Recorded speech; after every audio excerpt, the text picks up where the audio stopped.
a lot of people just go, just tell yourself that, you belong here. But that doesn't work. Does not work. No. That does not work. You're like, I belong here. And your brain's like, you actually don't. Yeah. Like, don't listen to that. That person's lying to you. Yeah. That voice is a little stronger. Like the devil on this shoulder is a lot stronger than the angel over here. So that is something that I deal with before every single stream, to be honest with you. Before every single stream, I sit here before I hit go live, and I'm just like, wow, okay, this is the day where no one shows up. It's going to go all back. Things have been going good, but everything, kind of swings back the other direction. So just be ready.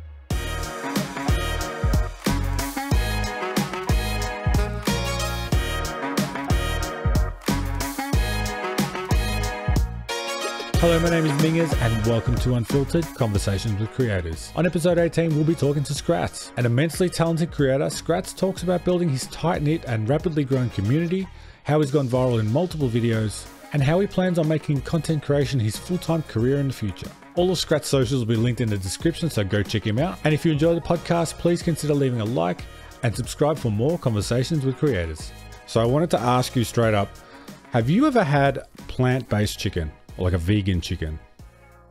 I have not. I've seen it on TikTok though, but it's not something that I've tried. Yeah. And I'm a little hesitant to because I accidentally had like vegan cheese a couple weeks ago. It's actually funny that you asked this. And it was completely accident. I saw a bag of cheese in the fridge. I was like, oh, I need cheese for this. And it was vegan and it ruined my whole Really? It ruined my whole dish. Yeah. It was pretty bad. It was that bad. Yeah, so I'm a little scared. I need a little bit to get over that experience before I try vegan chicken. Yeah, you've been scarred now. That's it. Yeah, I'm not like a one strike and you're out person, but I'm a one strike and I need to get over the trauma first. Yeah. No, apparently like the vegan stuff, like the plant-based thing, that's a new trend up and coming. And I wanted to bring that in because much like yourself, you're a new up-and-coming streamer and you've been absolutely smashing it lately. But I want to start from the start, like take us back to when you were a kid. What did you grow up doing? Were you a gamer back then or like what were you into? I did play a lot of games. Well, I played games a lot is what I would say. I didn't play a lot of games, but I played Zelda with my dad. I watched my dad play Final Fantasy VII when I was a kid. Played a lot of sports games. That's like the main thing that I was playing. So like Madden, the SSX series, like the snowboarding games. Yeah. Tony Hawk Pro Skater, stuff like that. And even for, I think it was second or third grade, I did a science experiment about does staying up affect your performance? And I used video games. That was my whole reason to stay up and play Tony Hawk Pro Skater 2. Yeah, well, mum and dad, it's for school. I have to, so... Yeah, my dad was like, I'll stay up with him, like it's a good project. So we stayed up until I physically couldn't playing Tony Hawk Pro Skater. How long did you last? How long did you stay up for? Probably till like 11. Wow. 11 That's late when you're a kid though. Yeah, I was like, man, we really stayed up late. And my dad's like, man, we're just getting started. Like, what are you doing? Outside of games, I played a lot of sports. That was like my main thing. So I played football, I got the football jersey on right now, and basketball. Those are my two. And I still love them. I watch them all the time. But yeah, it was that and games is what I would say. So would you say that you're gaming, like your dad was a gamer, he got you into it and it was like time that you would spend with him, or was it just like a coincidence? Yeah, that was a big quality time thing for us. So like before I could beat games on my own, I would sit and watch my dad play, like we had an N64 and a PlayStation 1. And so I'd sit and watch him play. And then eventually I was like, I want to try it. And then Ocarina of Time was the first game that I beat on my own, which is probably why it's my favorite game to this day. Like I'll never forget being like, Dad, I did it by myself. No help needed. I did it. Yeah. It took me forever with Ganon throwing those orbs and me having to get the reflect time back. But we had a lot of quality time like that. And then like all the way up until not the most recent God of War games, but the ones where you fought Zeus. I think that was like the last time we really like gamed together. So that was like our big our big bonding thing. No, that's cool. I was the same. My dad got me into gaming. My parents kind of got me into gaming, actually. I only found out when I was an adult because they thought I was too, like, blasé and lazy about things. They wanted to get, like, a more competitive side out of me. And, like, they thought gaming with my dad and, like, he would try and push me and, like, egg me on, like, oh, you can't beat me kind of thing, just to get me going kind of thing. But it was always, like, a quality time thing with me. And even with my sister growing up, it was, like, just games. And it'd just be time spending together. So I'm guessing you were the same. You like siblings as well. You were just gaming together. Yeah. And going back to like the competitive part, like I think that's part of what my dad did too. Cause if I ever beat him in something, he'd stay up all night and get good at it. Yeah. And so the next day, like it'd be impossible, especially Madden. And so I'm one of those people that hate to lose more than I like to win. I couldn't just like sit by and be like, you just can't beat me like that. And so we just try to get better all the time. And I think that's what kind of fueled the competitiveness and made me introduce games to like my siblings and stuff.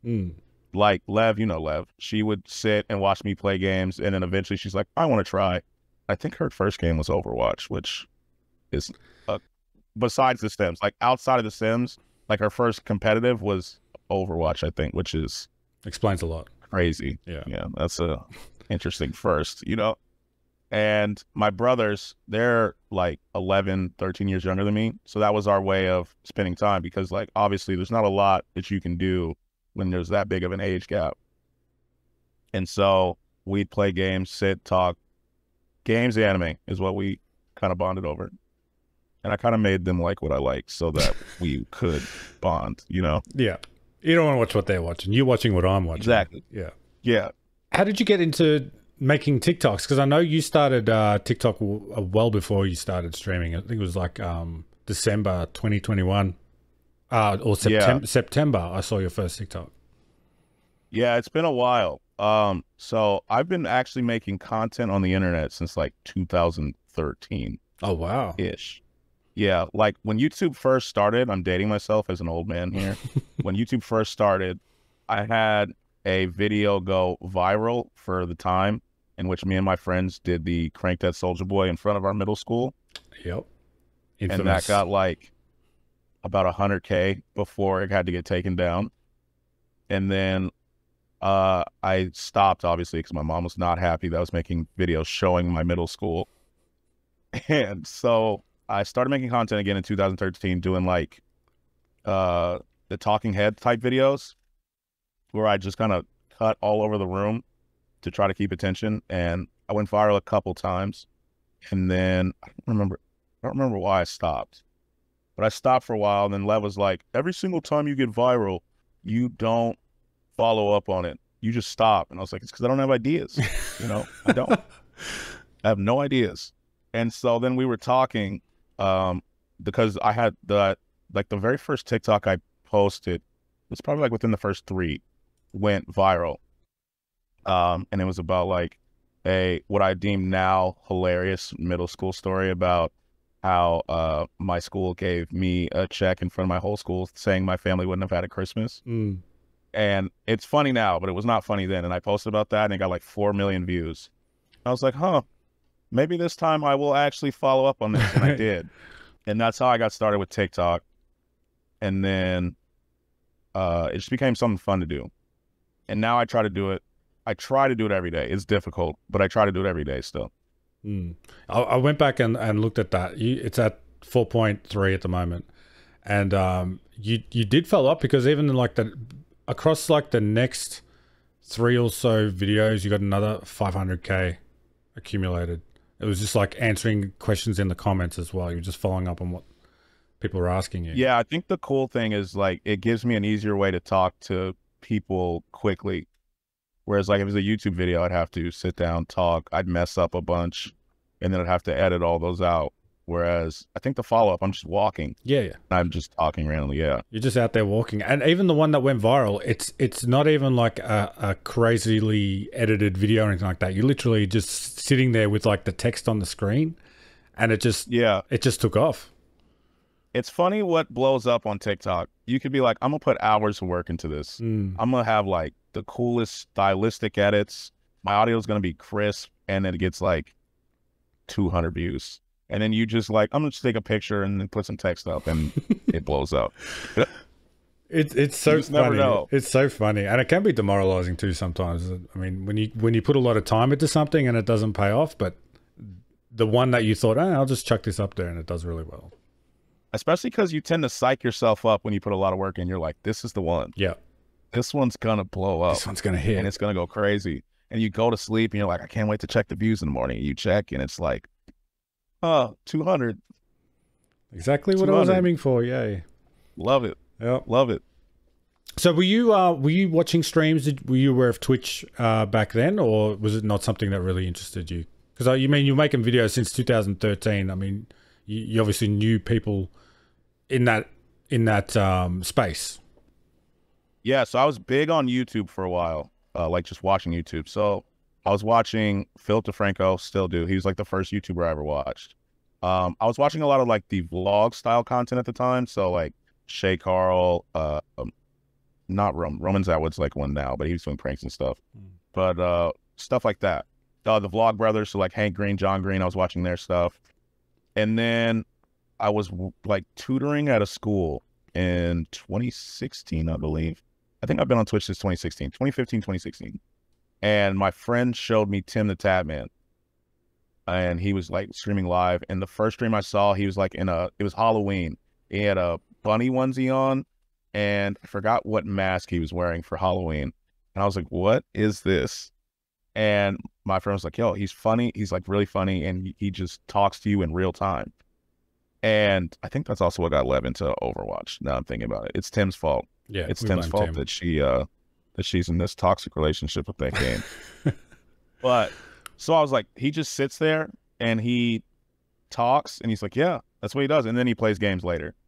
I was like, oh, that's cool. That's cool. And so I started watching. At first I thought it was I didn't get it. So I was like, why would you just watch someone sit there and play a game like that? But then like I thought about it, I was like, I mean, I sit and watch people play games all the time via football, basketball, stuff like that. Sports, and then my siblings were watching me play games in my room, and I was watching my dad play games when I was a kid. So it kind of made sense. And it was cool that you got immediate feedback and responses when he saw your chat, because even in 2016, he was like already pretty established. And so I thought it was cool. And so I started branching off, watching other streamers. But Tim was my big introduction into live streaming like that, because I didn't even know it was possible to stream live like that at the time.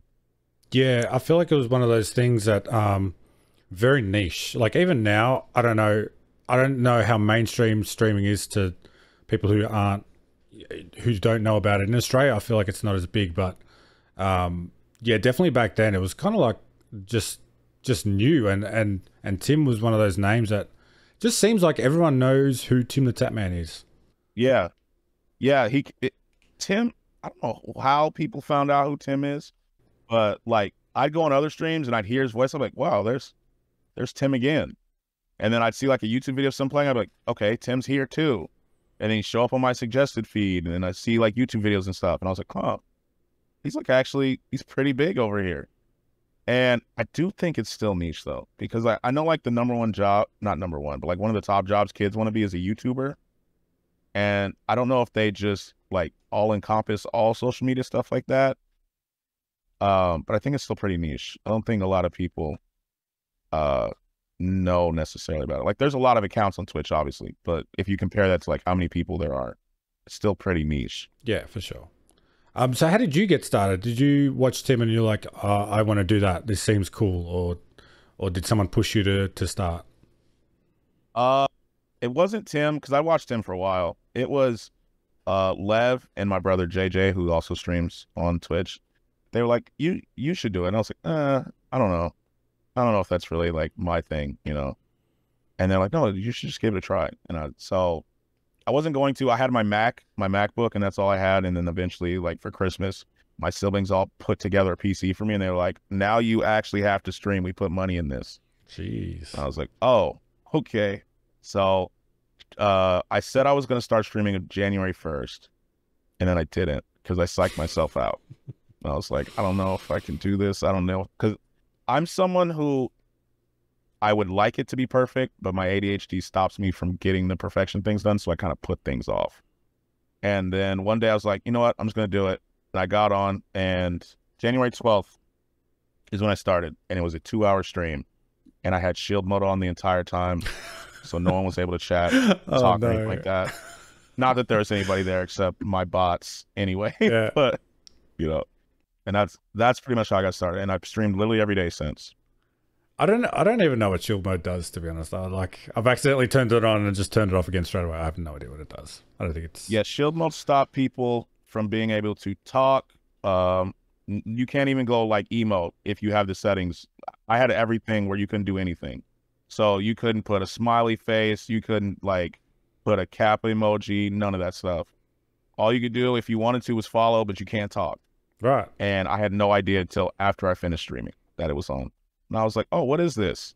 That's right. You chalked it all completely. That's fine. Because everyone chalks their stream eventually in the first week straight away. I don't know.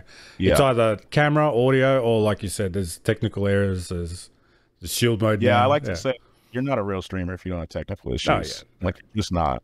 If you don't start the stream muted, then you're not a real streamer. Yeah, you know, like the other day, like we had a stream where we all had drinks and stuff, and I accidentally ended stream like 8 times. So, like, it happens, you know? Yeah.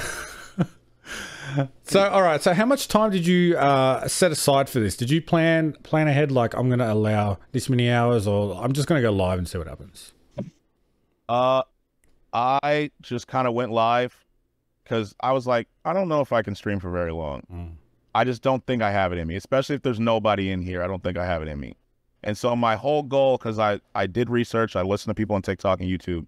I was like, what I want to do is stream and try to get a couple TikToks, and then I'm out of here. And that's what I did at first. At first, I was only streaming for like 2 hours-ish at a time, even though I was like very soft-spoken, got no TikToks out of it because I was quiet and nervous, and it wasn't working. But then when I started streaming about 4 hours, I literally got off because my favorite streamer would get on, and I was like, I want to watch them. Yep. And that's kind of how I figured. At first, I was going 10 to 2 every day, and that's how I kind of did my schedule there, because I was like, oh, Jojo the Mofo's live. I want to watch him. No, it's hard when you mix it as a fan as well. I'm the same. When I see my favorite streamer on, I'm like, oh, I'm watching that. I'm not doing anything else. Why would I want to stream when I can watch? Yeah, I was like, all right, it's been fun. Like it's probably in one of my VODs.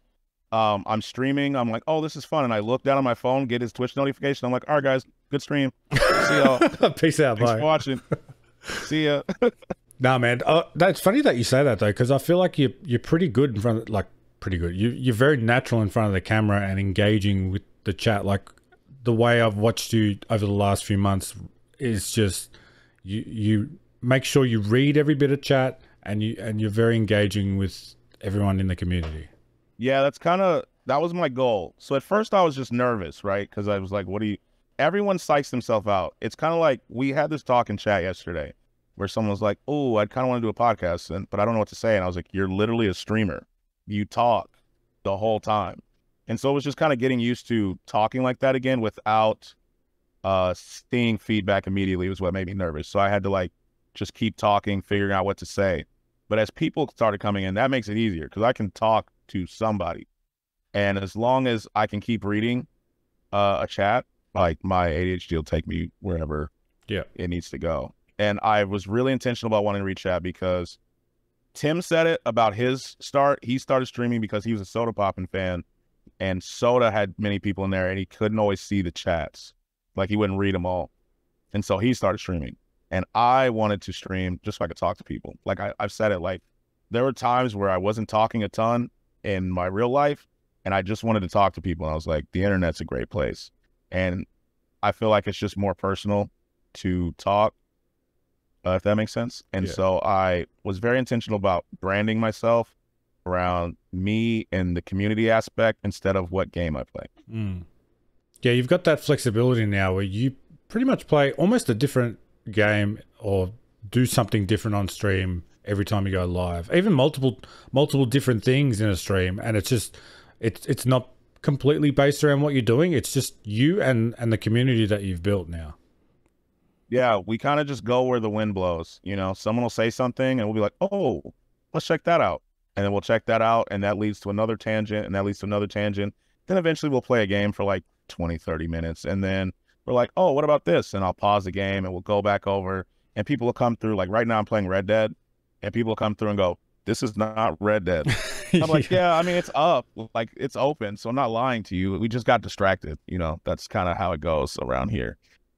Yeah, I'm just tabbed out at the moment. Like you were doing a reaction video to the PlayStation, the games being released, and then we started going off on a tangent about all these different reactionary videos, and we had to check them out, all these viral videos, and it's just you eventually get back to it. Yeah, like we've got time. Yeah, we're all here. Yeah. We've got nothing but time, you know. So like, just eventually you'll see what you want to see. Eventually, you know. So how did you feel when you first got that chat, the first chatter come in? Do you remember that moment, or what did you, because you had a base sort of built up on other platforms, did you automatically have people filter over from there in? No, I didn't have anybody come over from TikTok at first, because there was a long time between when I got the 4 million video and when I started streaming. So I think, yeah, the first time I got viral was like 2021. And then there was like a slow trickle, and I didn't really announce that I was streaming on TikTok. For a while I was like, oh, I'm just running and stuff, and I'm making jokes. So I didn't really know how to transfer that over. So for a while when I was streaming, all I had in chat was my Fossabot reminder and Nightbot the first day. So the first day all I had was Fossabot and Nightbot, and it was in shield mode anyway, so nobody could talk. The second day, my first viewer who talked in chat was Apocalypse 420. You know him. He was the first viewer who came through and talked, and he was talking to me. And then when he wasn't talking, I'd be reading my Fossabot in chat.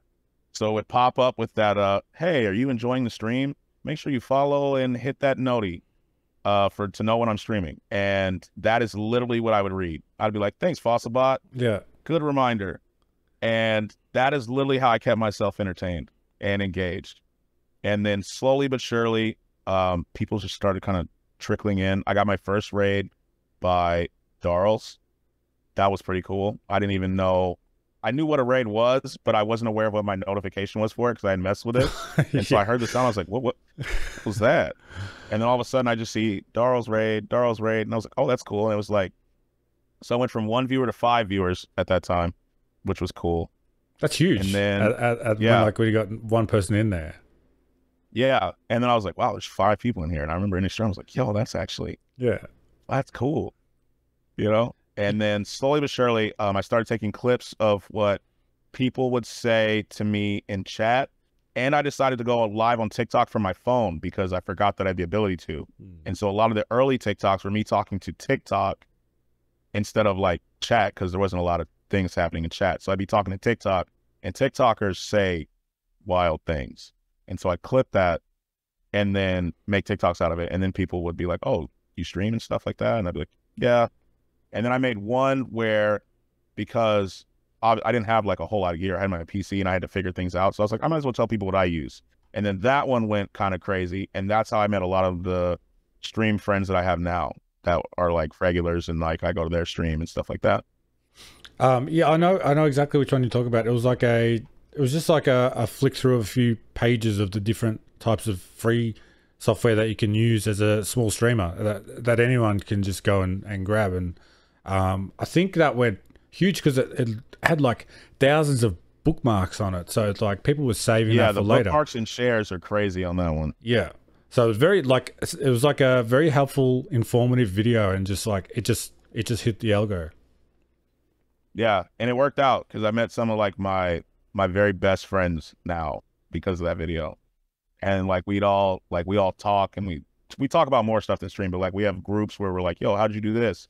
What do you use for this? What do you use for this? And then we're all kind of, we often joke that like we'll end up spending our entire day together, because we'll go from my stream to someone else's stream to their stream. We're like, wow, this is like, it's like camp. Yeah. We spend the entire day together, you know? You know, it's funny, like when went into your stream for the first time, it kind of felt like you all knew each other and you were all friends from either growing up together or just family or something, because it just felt like a really tight-knit group. You had like a lot of inside jokes and it just felt like you guys knew each other. So it's really amazing that you guys have just met over the internet and just formed this connection, and now it's continued and it's continued to grow. Yeah, we've said it's funny that it's only been a few months, because like it hasn't even been 5 months since I started streaming, and it feels like we've known each other since we were kids at this point. Yeah, like we text, we talk all the time, we play games together, and it's just kind of funny how connections and things work over the internet. I feel like things kind of build faster over the internet because you have more access there than if it was like someone who lived down the street and I had to go see them. It's just, it sounds weird, but it's less effort, I guess. And it's just easier to connect. And everyone has been like, we're all very genuine in our interactions. Like we legitimately root for each other, you know? I think that helps too. Yeah, definitely. And like I said, sometimes it can be weird when you go into other streams and you're a streamer yourself and people mention you and you're like, well, don't talk about that. It's like self-promo. But like, you guys are very helpful. Like it's you guys know that you're not there promoting yourselves. You guys are just there helping each other. It's very different dynamic. Yeah, and we just all end up like, if we see each other in chat, we're not just like, we don't go in chat and go, yo, I stream too. It's just like if one of my friends, like I'll use like, it's Eric_Killmonger. If he comes through and I was in a stream yesterday and something crazy happened, I just have to talk about it. Yeah. You know, like exactly. Right now on my other monitor, I have clips ready to play later of my other friends on stream just because I found them hilarious. And I just have to show, you know, they don't necessarily like that their clips are being shown because I know how that feels, but they're just like, oh, this is kind of cringy for me, but it's hilarious. And so we all do that to each other and we rate each other and we talk and we just, it's all like we're trying to just grow together. It's not a me versus you. It's not a, oh, this person's gonna take my viewers or anything like that. It's like a, we can all eat together, and I'd much rather grow with my friends than without my friends. Exactly. If it's your friends, you're rooting for them. You don't want them to not succeed. Yeah. Yeah. And I don't know. I'm very grateful that I've met such like really cool people. And I never thought, because I heard a lot of trash talk about TikTok. And even now you hear it. Like I never would have thought that I would have made such like genuine and meaningful connections via TikTok, making stupid videos. Have you felt or have you experienced any of the trollier side of TikTok? Oh yeah. Yeah, I have. The internet is a good way to make yourself self-conscious if you read everything.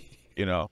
And so I've definitely, there's moments where I was like, okay, that kind of hurt my feelings, but I don't really engage back with it because like, why would I feed into it? But I also don't necessarily mind the trolls as long as like it's not too crazy, you know, as long as it's not like over the line, I don't mind. The troll, like, and the trolls also feed the algorithm. So I appreciate every single person who trolls, you know. We do welcome some of the trolls. Yeah. I think the weirdest thing I've seen happen is I've been live on TikTok and someone came through with my face as their picture and my name. And we're going, hey, why are you impersonating me? And it was like 2 or 3 people. And I was like, what? And then they started stealing my videos and trying to use my videos. So we got that taken care of. But that was weird. Yeah. Dude, that's super weird. That I've never heard of that either. It's just, wow. You must have made a good impression on him. Yeah, I guess so. That was weird. And I would be like, wait a minute. And so I had to check because, you know, when you're live, the pictures are tiny. So I had to click their profile. And I was like, that is me. Weird. Yeah. There's some weird people out there. Kind of scary too when you think about it. Yeah. I guess it doesn't, because I've been on the internet for so long. I'm like, it's bound to happen. You know, it's bound. Like some of my favorite streamers, there's times where people will find photos of them back when they're like first grade that are only in yearbooks. Yeah. And they'll post them and they'll be like, how did you get that photo? You took like, how did you do that? You took a lot of time and a lot of research to go get that. That's a bit weird. Yeah, like it's weird. You know, for sure. It's weird. And now this is a meme, but it's weird. Yeah. So in terms of you and your content, how have you found what you like to post? What's something that you enjoy posting or creating? I think my general rule of thumb is I never want to post something that misleads somebody into thinking that I do things on stream that I don't. And so the number one thing that I care about is chat interactions. And chat interactions in like the videos that we watch, because we can always watch videos, you know. And so I'm very purposeful of including chat on the screen in my TikToks. And then most of my TikTok is either me talking or like me reading chat or something like that. And so people know that if you come over to the stream, I'm going to talk to you. Like, you know that you'll get acknowledged, you know, at least for now, because I can read every single message, even though sometimes it's a struggle. But I read every single message, I think. For the most part, I do. There's sometimes when I'm editing a video, I'll be like, oh, I missed that one. I didn't see that one come through. But I will talk to you, and I try to make it appear as it is on stream, whereas if you come through, we will welcome you, even if you're a little weird. Like, we want you to feel at home and feel like you can be yourself. And so in my TikToks, I don't hide the chat or anything like that, even if chat's saying weird stuff, because, you know, every once in a while we talk about weird stuff. It might happen. Like, I love the comment where they go, bro's just not going to acknowledge that comment that he just saw right there, even though I'd like read it before the TikTok had started. And so I love stuff like that. I just want people to know that, like, in chat, you're welcome here, basically. So that's how I go about making TikToks. So do you find... And if it makes me laugh. Yeah. I mean, I think that is the most enjoyable stuff to post, is things that obviously you enjoy. But how do you find that mixes with what does well for you in terms of views and stuff like that? Do you find that frustrating sometimes, that the stuff that you like to post isn't always the stuff that gets all the views? Yeah, sometimes, but I get it though. I study analytics a lot, both on my Twitch channel and TikTok. And so I can kind of see which videos are trending, and I'll try to steer things a little that way. Sometimes, like, I'll have videos prepared that are like in the same thing, and like I'll kind of just try to go that way just by studying the analytics and the watch time and stuff like that. And so, and me and my friends, like I said, we have a group where we actively talk analytics and stuff, so we can see what's working for everybody. And so sometimes I'll watch a video and be like, yeah, it's not going to work. We're not posting this. Yeah. You know, this may do good on YouTube, but this is not a TikTok video. Yeah. Or this may do well on Instagram, but it's not going on YouTube, you know? It's funny how the I'll platforms still post are it to different. feed the algorithm, but I just know it's not going to do well. Yeah. No, it's funny how the platforms are different, and like you kind of know that which one it's going to suit more. Yeah, like the other day I posted a video where we were watching this, you know, Cut the Button. Yep. We were watching one of those with older people, and the button asked the woman if she found the guy attractive, and she made this like stank face. Yeah. And so I posted that on Instagram, and it got like 15, 20K.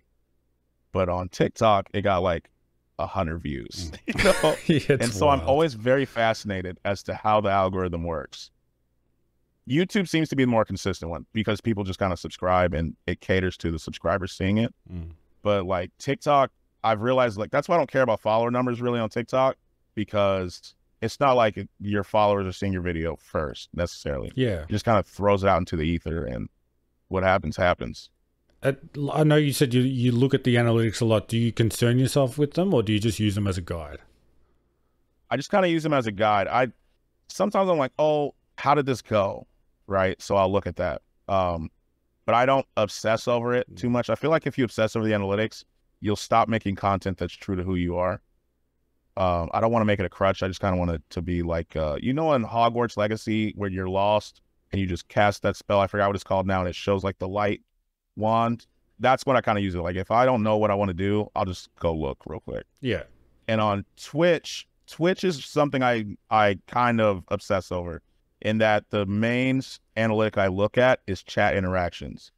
And like, because it'll show a graph as to when the most popular times in chat where people were talking were. And so I've noticed that. That's also why I don't really play as much games as I should, because I noticed when I'm playing certain games that chat interactions, they're still there, but they dip. And it's no, like, obviously, like, I'm just happy that they're there. But, you know, part of it is I want to talk to people. And so I've realized when I'm just chatting and we're just talking it up, like, it's it just works better for me.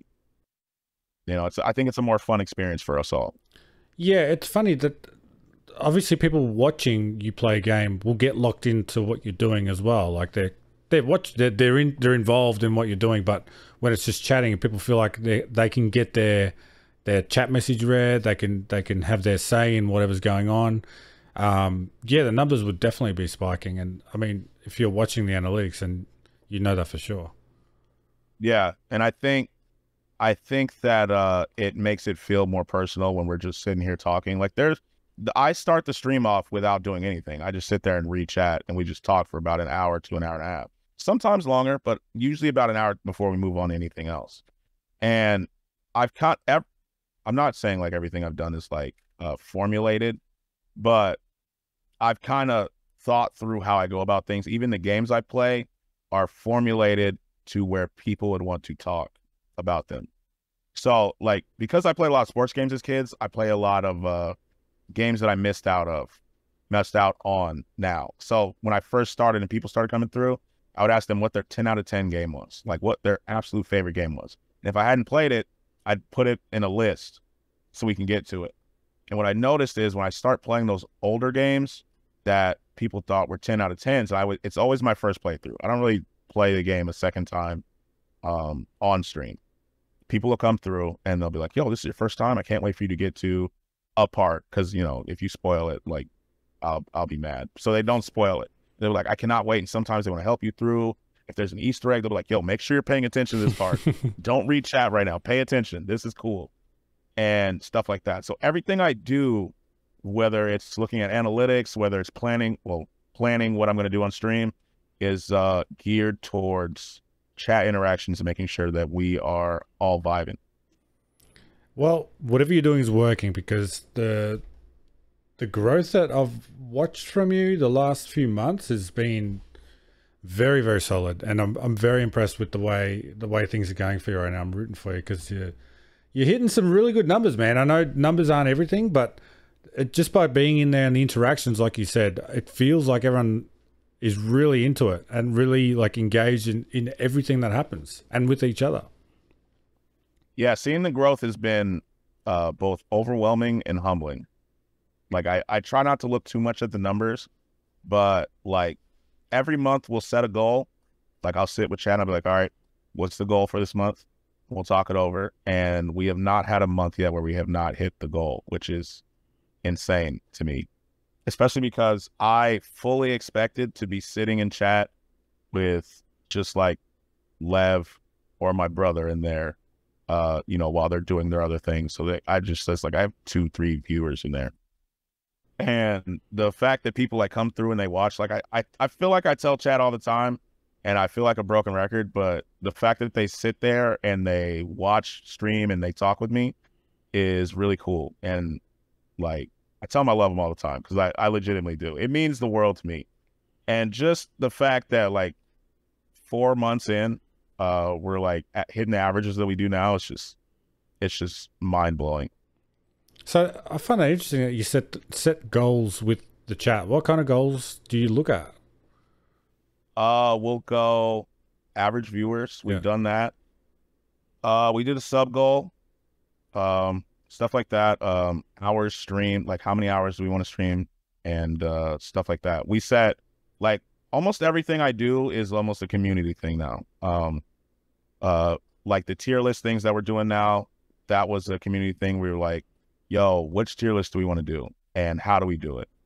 And so like with tier lists, a lot of streamers just do it themselves. They're like, oh, I like this show, I'm gonna put it here. I like this show, I'm gonna put it here.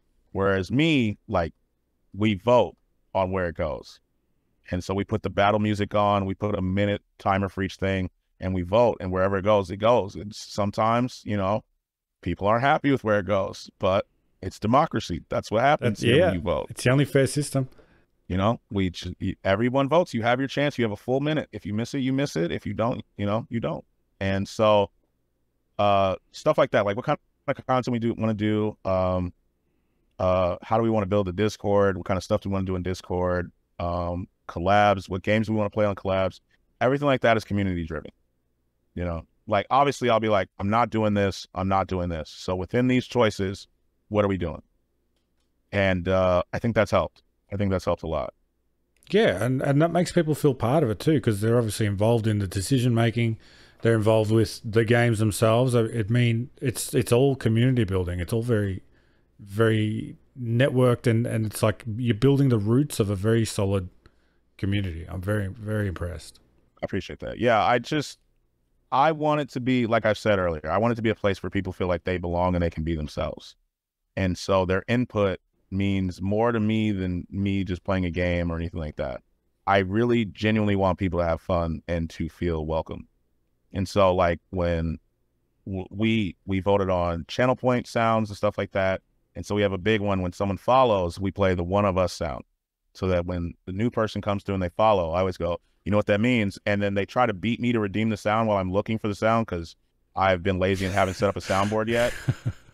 We'll play the one of us and we'll play the shark bait sound from Finding Nemo. Yeah. And that was all kind of chosen by them. They'll be like, yo, you need to add this sound. Can we add this sound? I'll be like, yeah, sure. And that's kind of how it works. Like I said, I just want everyone to feel welcome and a part of something. All right, so you set the goals month to month, but have you set yourself a goal, like a long-term goal that you want to achieve? I've set some lofty ones. Yeah, I have. Do you want to say them? Yeah. So I fully believe, and it's a goal, it's a belief and a goal, that within a year, we'll be averaging about 1,000 subs consistently. Not 1 month we hit it and there was a huge drop off. It's just that we're going to be there. I feel like we're going to be averaging about 100 to 150 people through there at least. And I want to have a system done where I can encourage other people to be able to create.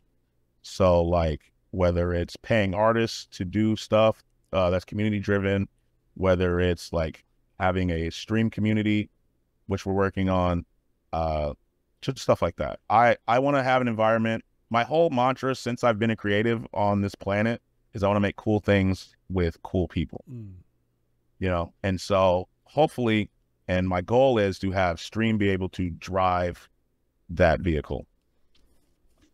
So the stream is your focus. You're not too concerned about YouTube, TikTok, all that, or they're like kind of a secondary thing? The other social medias are the legs that bolster my Twitch, I would say. So me and Lev have talked about it. Like, I feel like your Twitch, you need a funnel.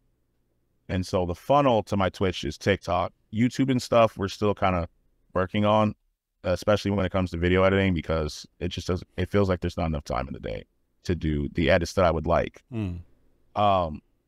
So TikTok is something that I focus on, not as much as my stream. Stream is like the main priority.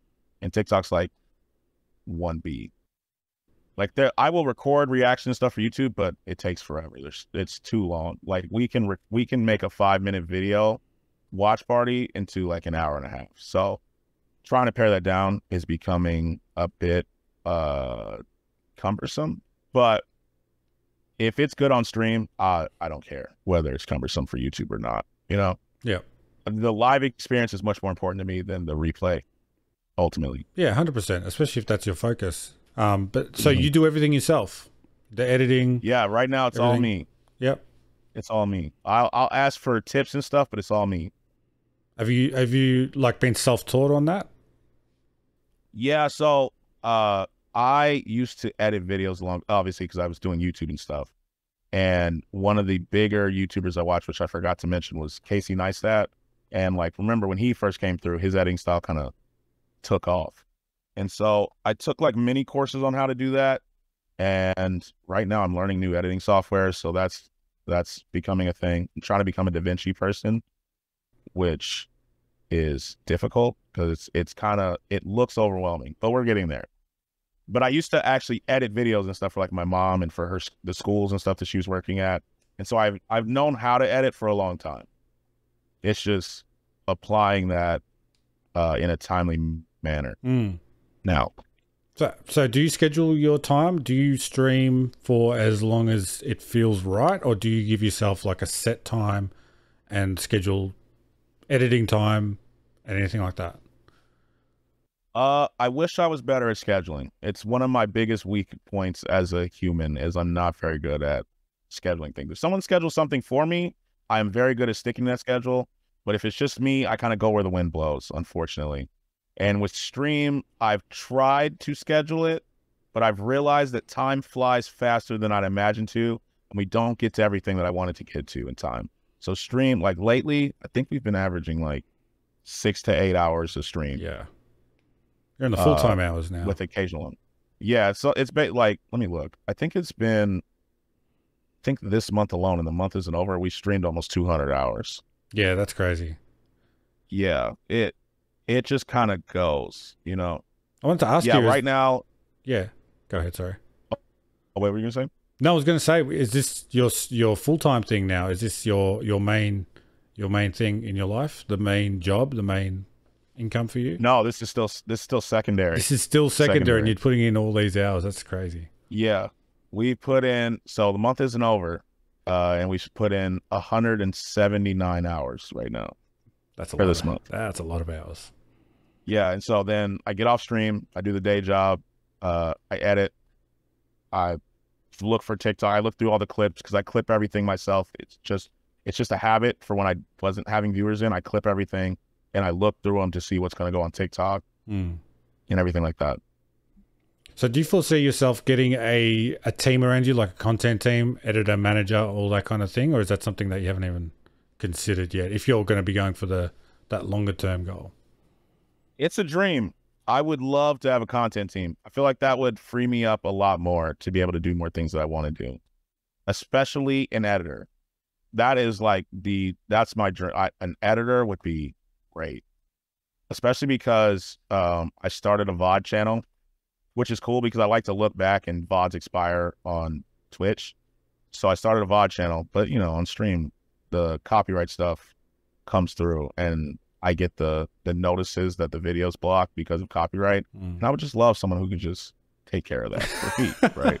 Instead of me having to re-download the VOD, cut it out, re-upload the VOD. And because of that, like I get behind because I don't want the VODs to upload out of order or it'll drive me nuts. And so just having someone who could take care of stuff like that and kind of bounce editing ideas off of would be cool. Yeah, I mean, that can help. And especially, I mean, you probably experience it a lot because of the people that your community and Lev and everything like that. Like a second set of eyes, a fresh perspective can definitely make a lot of difference. When you're kind of doing your own thing all the time, you get this routine, but another person can really help you branch on a different direction.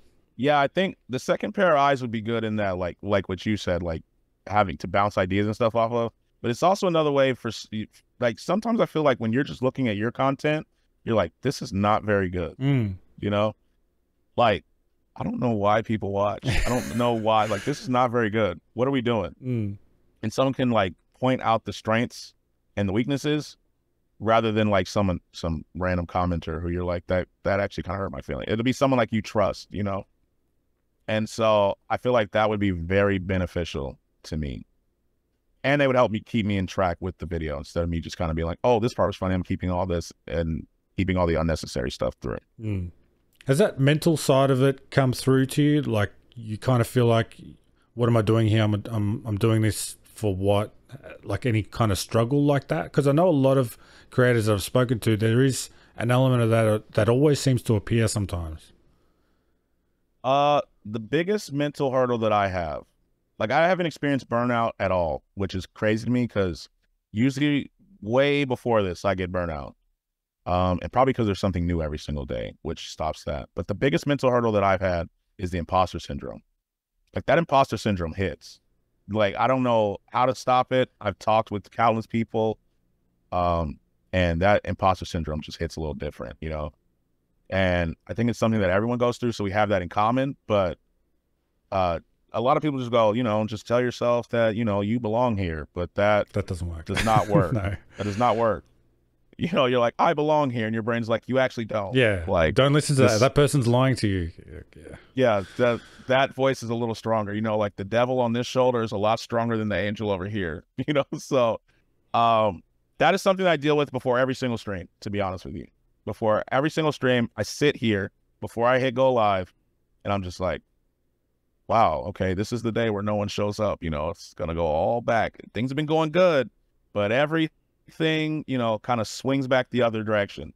So just be ready, which is also why I hide my view count, because the moment I see that there's like less than I've been averaging, I know I'll be like, here we go. It's starting. Okay, so you hide it. You don't know how many people are in there at any given stage. I never know. Okay. I have no idea. I feel like hiding the view count is one of the better things you can do as a streamer, so you don't get too in your head about numbers. It also helps me focus on the fact that it doesn't matter how many people are in here right now. I mean, it's great if there's a lot of people in there, but it doesn't matter. What's important is the people who are here interacting with you right now. I think it makes that connection more special. Do you think that you've modeled yourself around anyone else as a streamer, as a creator, or anything like that? Or do you feel like you've pretty much just been yourself? The way I do things, I've modeled around certain streamers. How I am on stream is my parents. Yeah. Like 100%. The perfect combo of both my parents. Like both of my parents, I like to say I'm an extroverted introvert in that I have a social battery that runs low. My parents do not have that. My parents could talk to you for as long as you're willing to talk, and they do not mind. And so a lot of that is me seeing them and emulating them, and I've done that like over the course of my life. And for some reason, stream doesn't drain my social battery, but it's easy to copy my parents. How I do things, though, I've modeled a lot after several streamers. Jojo the Mofo, who's my favorite streamer. Tim the Tab Man, like I said, I noticed that a lot of what he does, even though he plays games, a lot of the stream is Tim focused, right? And so I modeled it a lot off of just chatting streamers like I said, Jojo, Mofo, Tim, Tab Man, I'm Dante, Your Age Gaming, people like that.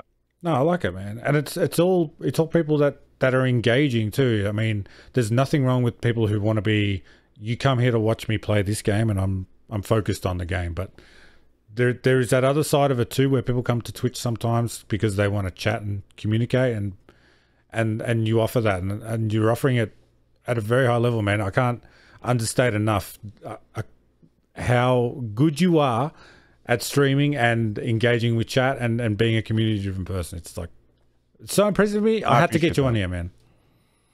I really appreciate that. I think, like you said, with games, I know that I don't focus enough. If like my peripheral, if I see chat doing like this, I know that I'm not going to focus on the game. Like I can be good at games, but I'd have to shut chat off, and I just can't do that.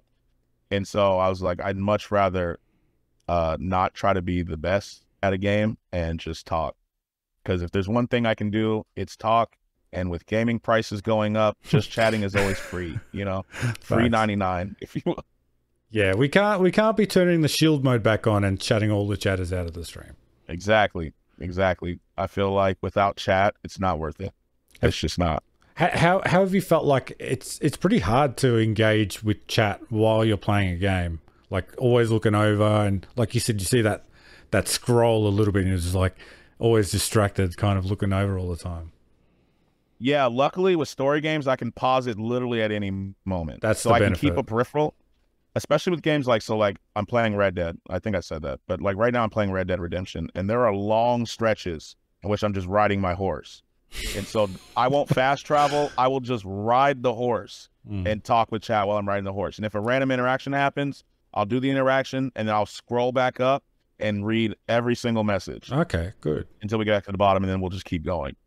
That must be kind of a relief too, that like you feel like you haven't missed anything and you haven't let anyone down, kind of thing. Yeah, especially because I do not want to miss something important, right? Especially because like I feel like streamer and chat relationships, I know a lot of people say parasocial, but like the relationship between the chat and the streamer becomes meaningful, right? And I want everyone to know that they mean something. They legitimately mean something to me. Like when we had the drinks and stuff, I'm pretty sure what I've been told, I was close to tearing up telling chat how much I love them. I think. I don't remember it, but they told me I was. And so I just want everyone to know, like in chat, that they legitimately mean something to me. And I would rather pause what I'm doing here to find out if they said something that's super important than just keep playing and miss it. And then they'd be like, okay, wow, he just ignored me, you know? Like, okay, ego. Yeah, I mean, and like you said, at the size that you are now, you can read everything almost with no problem. And there's the people that are in there are your friends now, so you kind of feel bad if you miss something. And people do share information with you, and the thing that maybe some people don't realize sometimes is that they're spending their time with you, and time is a person's most valuable asset. Yeah. Like I say it a lot. I go, you could literally be doing anything else. Yeah. You know, you could do literally anything else you want to do. And the fact that you are giving your time here, even if you're multitasking, feels like you could be listening to something that makes you feel smarter, something that helps you grow as a person, something that you enjoy more, but you're like in here investing your time in me, and I don't want that investment to go to waste, if that makes sense. Yeah. And you're giving them the most value that you can. Yeah. Like, I feel like a lot of things that people talk about on social media is you have to provide value. And I sat down and struggled to figure out what that value is until I started streaming. And then you get the messages about what your stream does for people. And it makes me realize how valuable just the time investment and talking with people can be. Yeah. So what advice would you give yourself going back either from the start of the year or back in 2015? I would say the number one thing that you should stop doing is comparing yourself to other people. You know, you're never going to create something that's the same as someone else, and your metrics won't be the same as someone else because everyone has their own journey, you know, and that's very cliche, but it's so true. And by comparing yourself to someone else, you're making that imposter syndrome worse, and you're going to have to overcome that later, which you're still trying to overcome. And I think by stopping comparing yourself with other people will help you start your journey faster, instead of you being like, I have to do this first before I do that. Before I start streaming, I have to do this. I have to get this equipment, and just start. You know, there's always a way to get something done. Just try not to psych yourself out. Yeah. I mean, a lot of people will say it's a big financial cost to start streaming. Obviously, there's a lot of free things you can do out there. But I would agree. I think one of the biggest hurdles is not financial. It is the mental side of it. Just trying to get yourself out there, and putting yourself out there can be something very difficult. Yeah, it's daunting. It is daunting. It's a little daunting, you know, especially like, because the internet is very honest with you. Some are mean, but they're typically very honest. And so that can be a little scary, you know, to get other people's feedback, and especially if you take it really seriously and to heart. Like, it can be scary. Yeah. I saw one of your shorts on comparing the Kick platform to Twitch, and how the moderation can be a little bit, well, at that time it was a little bit loose, and there was a lot of wild stuff going on. Yeah, and I haven't experienced that on Kick, but I've experienced that on like 2016 YouTube. I had a video get like 2 million views, and I was excited. I was like, I read the comments, and it was a bunch of just crazy stuff in the comments, and I was just like, wow, okay. I don't know if I want to keep making videos at this point. I did make some more videos after that, but yeah, the comments can be a little mean if you take them personally. And so I think try not to overthink stuff like that. Just do the things you love. You'll attract people who like the things that you do.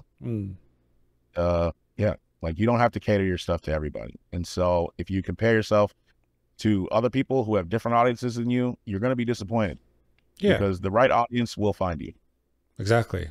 And if you keep presenting yourself in the best possible light, you're always going to attract the best possible people. Yeah. And if like trolls and stuff come through, it's easy. I said it the other day on stream. I feel like Thanos. Yeah. Someone comes through talking crazy, I just go, and they're gone, you know? So I don't have to deal with it. It must have been it's a pretty unique experience to go through what you have previously with like having viral videos at a younger age, and having to deal with that comment side of things. I mean, I've only experienced a couple of mean comments here and there, but the mean comments sometimes just stick with you a little bit more than the positive ones do. So I can't imagine when the viral stuff happens, all the extra added weirdos. Yeah, that like come I was out. talking with one of my friends, one of my streaming friends the other day, and she was like, she posted a vlog and she said she was excited about the vlog, and someone commented, "Do you need help editing your videos?" Oh no. And we feel like, damn, Yeah. that's kind of. It doesn't look And that bad, really. Thank you. Okay. you're like, okay, Yeah. I'm trying here. You know, I'm still working on things, and we were all like, I thought it was good. What's wrong with it? But I think that's the thing. Like, content and what people like is subjective or objective. I forget which one it is. It's one of those two. You know, everyone likes what they like. It is subjective. Yeah. And so not everyone's going to like everything. My dad always told me when I was a kid, like, not everyone's going to like you. So you might as well just keep being you. And the people who would do like you will flock to you, and the people who don't will typically stay away. So I think, like, concerning yourself with everyone's comment on stuff like that, especially if it's negative, is just a waste of time. Yeah. That's a very good attitude to have. I find that hard to let go of and just ignore the comments that you don't want to, like, you find that negative comment, ignore it. It's the good advice, it's the right advice, but it is sometimes it's just so hard to not it's clap like back. You'll get hundreds of positive comments and you'll see one that's negative. You'll be like, that Arthur Fist meme, you know. but I think it's just something I've told myself repeatedly, and having dealt with it for a while on the internet, you get the thick skin from it. But yeah, it's hard. I would just say, like, if you see the negative, go read them positives. Just keep reading the positives. And yeah. And if you find that the criticism, even if it hurts, is like, if it's applicable, you know, see what you can do to apply it. I think it's just like, it's hard not to take things personal, but it's easier said than done, but you got to really try not to take it personal. Yeah. You know? So the goal is to make this your full-time thing? 100%. Not just me, but like all of my friends, all of my streaming friends on here. Like, I feel like we as a community, we talk about it all the time. Like, we ride for each other, you know, like if someone has something big in their stream, we're there. Like, one of our friends had her first stream in a long time, 2 days ago now. And as soon as she hit live, I was like, oh, she went live. Someone was like, yo, she just hit live. And we were like, oh, we're raiding out right now. Yeah. You know, it's been like 5 hours. We're raiding. We're going over there. And we'll stay like almost the entire stream, just kind of supporting things and like supporting each other and stuff like that. And so the goal is for all of us to grow and make this a thing, you know? I love to hear that, man. And I'm like I said, I've probably said this, you know, too many times, but I'm super impressed the way you handle yourself, the way things have been coming along, and the way you think about all this stuff is really exactly what I thought you would be saying. Like, all these community-based just sentiments is just like exactly what I thought you'd be talking about, man. It's been really refreshing to hear this side of how it feels to build a community like yourself, and it's been a pleasure having you on, man. So if I can get you on in the future, I can't wait, and I'll be looking forward to the blow up for you.